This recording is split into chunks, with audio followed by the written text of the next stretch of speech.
Assalamualaikum warahmatullahi wabarakatuh. Perkenalkan kami dari kelompok satu ingin mempresentasikan tugas interaksi masa kita tentang desain antarmuka portal efek Telkom University. Di sini kelompoknya terdiri dari Zakaria, Hafiz Aka Melandi, saya, dan juga Stephen Taufiq.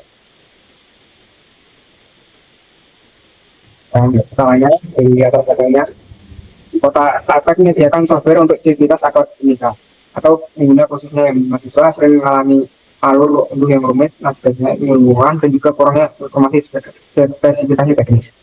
Jadi di sini kita tujuan penelitiannya adalah mengidentifikasi masalah usability, merancang ulang antarmuka yang lebih intuitif, dan juga untuk menguji aktivitas desain baru melalui usability. Selanjutnya untuk metodologi dari kita dari step 1 sampai 14. Untuk step 1 sampai 5 kita menggunakan analisis pengguna, si bisnis, dan juga prinsip desain dasar. Untuk step sampai 6 sampai 9 kita menggunakan pemilihan perangkat interaksi, kontrol UI, dan juga readability dan accessibility. Untuk step 10 sampai 12 kita menggunakan aksesibilitas, ikonografi, warna, dan visual hierarchy. Dan step terakhir, step 14, kita menggunakan prototyping dan usability testing. Dari hasil dari step 1-3 itu analisis awalnya. Step 1 kita mendapatkan bahwa survei kepada mahasiswa menemukan poin-poinnya, yaitu adalah alur undur panjang, aksesnya tidak sticky, dan juga tidak ada spesifikasi minimum. Pada step 2 yaitu ada fungsi bisnis. Jadi prosesnya adalah login, cari software, cek spesifikasi, dan juga download. Untuk step 3 yaitu prinsip desain dan guide. Jadi konsepnya itu sekarang digital. Jadi untuk penerapannya jadi navbar, proximity, dan juga kontras tinggi, dan juga tipografi sederhana. Untuk selanjutnya bisa dijelaskan dengan teman saya.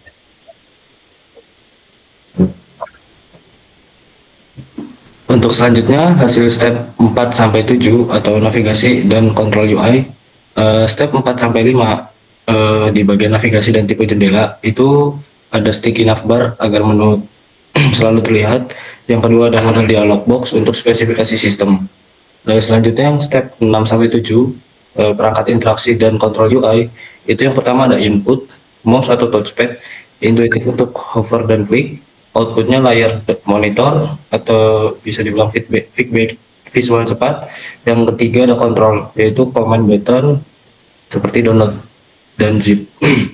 Yang selanjutnya ada modal box, sistem requirement mencegah error. Yang terakhir ada tooltips untuk ukuran file. Selanjutnya ada hasil step 8 dan 9.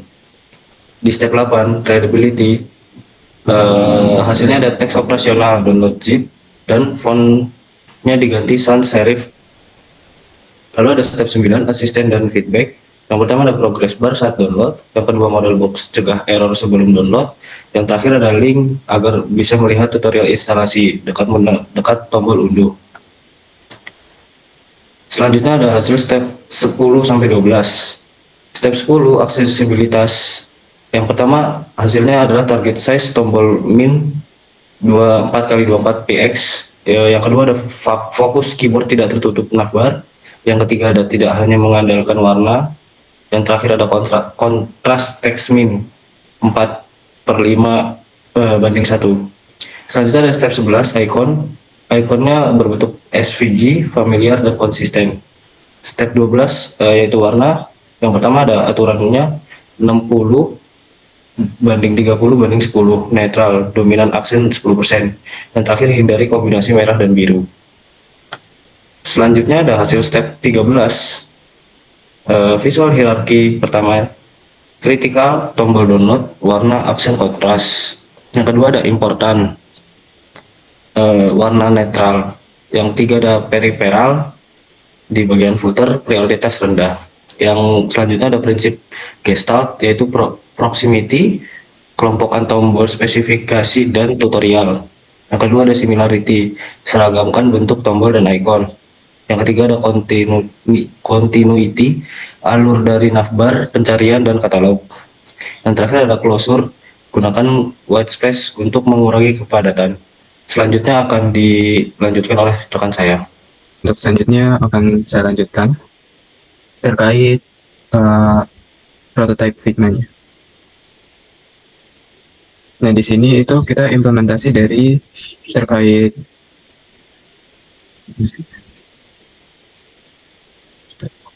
untuk di sini kita implementasi dari hasil step 1 sampai 3, yaitu ada alur unduh yang lebih sederhana. Di sini kita hanya mengklik kalau nanti ada tulisan unduh zip di sini, dan ini untuk ini ya requirement-nya dari aplikasi itu sendiri, dari RAM-nya, storage-nya, serta resolusi layarnya. Lanjut, ini kita implementasi sticky navbar-nya sudah. Jadi kalau kita scroll dia tetap di atas.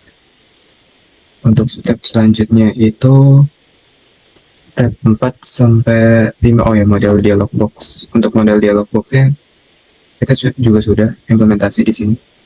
Untuk model dialog box-nya itu di step 4 sampai 5. Untuk step 6, 7 itu terkait dan logic. Nah, ini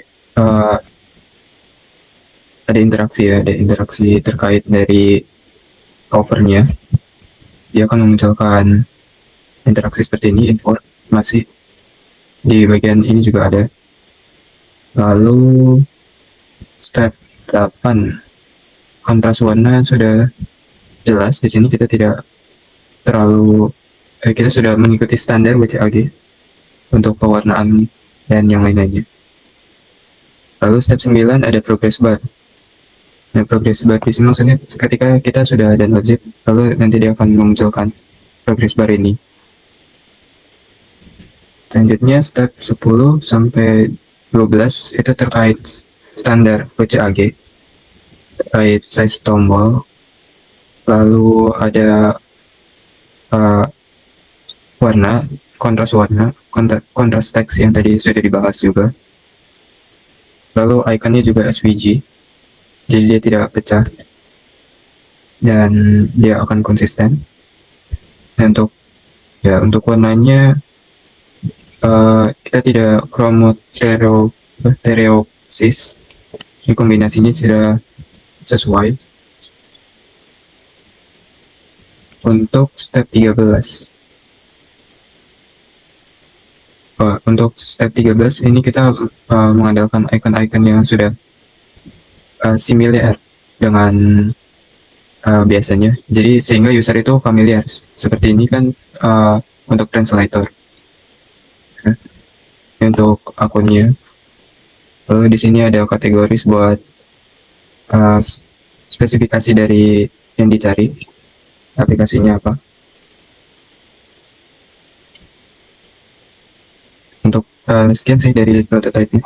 Jadi saya akan menjelaskan tentang tadi prototype tadi, lalu selanjutnya planning untuk rencana pengujiannya.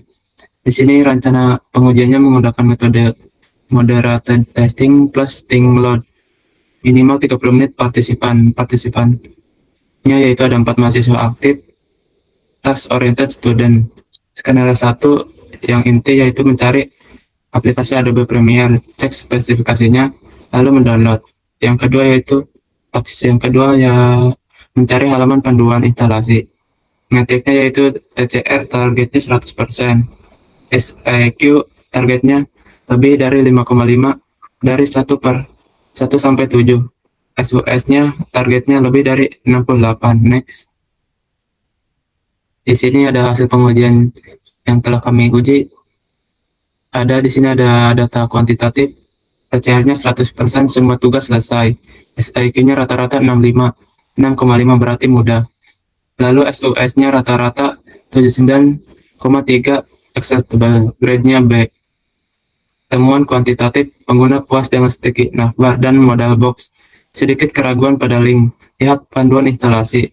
Rekomendasinya dari yang kami temukan yaitu tambahkan ikon pendukung buku atau tanda tanya pada link tutorial. Next. Jadi kesimpulan pada presentasi kali ini yaitu Redesign berhasil meningkatkan usability secara signifikan, TCR 100%, dan SOS 79,3 membuktikan efektivitas solusi desain. Setikin Akbar dan Modalbox terbukti menekan beban kognitif pengguna. Siap melanjutkan ke tahap hand off ke developer. Next. Mungkin sekian presentasi dari kelompok kami, kurang lebihnya mohon maaf. Selamat pagi semuanya, selamat siang, selamat malam. Terima kasih.